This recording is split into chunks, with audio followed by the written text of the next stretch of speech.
Biruin mo lubog na sa baha ay love BBM pa rin. Dapat yung katangana, ginagawang krimen. Kung hindi ikulong, bitayin. Dalin sa Congress, pakain sa buhaya kay Martin. Kasagsagan ng bagyo, nakuha pa magpagawa ng tarpaulin.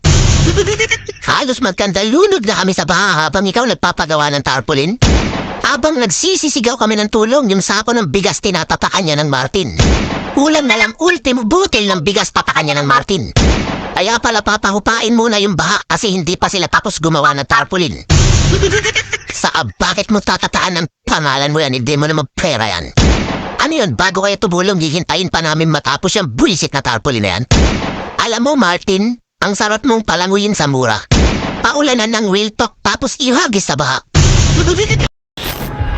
Sa gitna ng matinding pagbaha sa Bicol Region, gustong malaman ng ilang senador kung saan napunta ang umano'y bilyon-bilyong pisong pondong inilaan para sa flood control projects.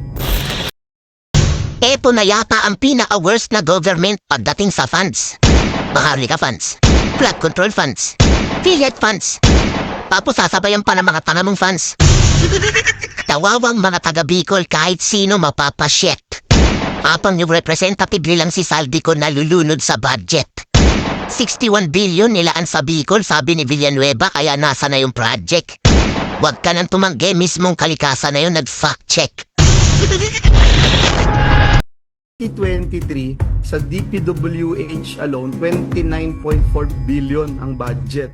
This year, for Bicol Region 2024, ang budget for flood control ng DPWH ay 31.9 billion. So 2023 and 2024, meron kang 61.42 billion.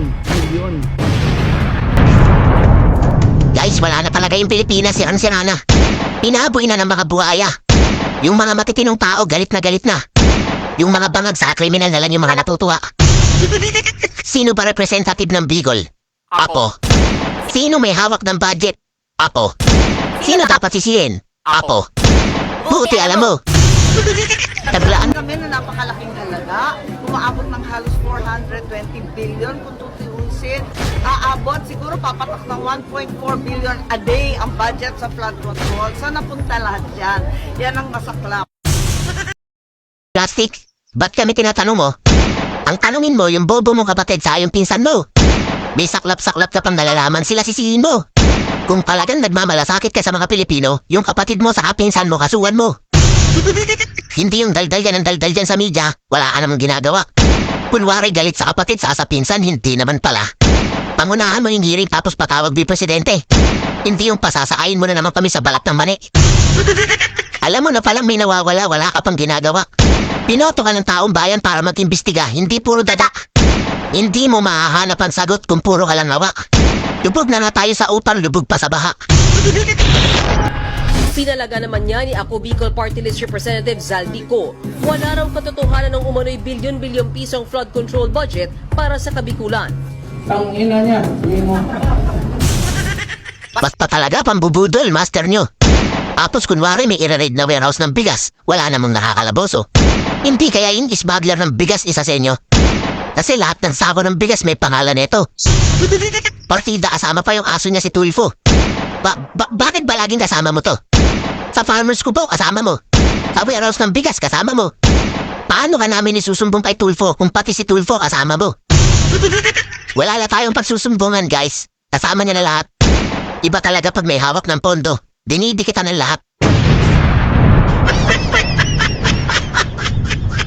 Papunta naman ako sa'yo. Bakit itong taong to? Itong taong to pati sa travel sinasama mo. Piruin mo si Mark Anthony Sayarot sa New York, sinama pa nito. Baliktad na ngayon, bagong Pilipinas, kaya yung kriminal protektado. O Igan, pasok! Igan. Estado umano'y Shabu Laboratory sa dalawang bahay sa Muntinlupa. Nasabat ang mga hinihinalang droga na nagkakalaga ng 136 million pesos. Pati ang mga makabagong makinarya na ginamit sa illegal na gawain. Sa bisa ng isang search warrant, kinalugad ng mga pulis at taga-PIDEA ang inuupahang bahay na ito sa Ayala, Alabang, Muntinlupa. Tumambad sa kanila ang sandamakmak na kagamitan na hinihinalang ginagamit sa paggawa ng shabu. Nakasalansan pa sa tray ang mga hinihinalang shabu na luto na. Sa ilalim sa drug analysis at inventory ang tinatayang 20 kilo ng umano'y shabu na may street value na 136 million pesos. Arestado ang hinihinalang chemist na isang French national, si Cypher Aurelin. Nadakip din ang kasabwat niyang Pilipino na si Mark Sayarot. Grabe oh. Grabing, super grabe oh. Ito na yata yung pinaka-grabing to the over, talagang to the very max to the highest level na to.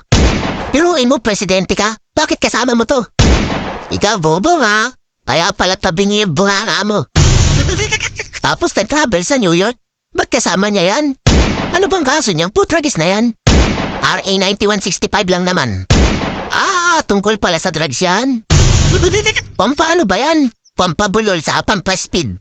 Pag nagsalita yan yung Amerikano yung nagdo-nosebleed. Nandiyan si Sayarot, malay mo siya yung taga-feed. Kaya tingnan mo yung bunganga ni Bobong, kala mo na palo ng pala sa iwahig.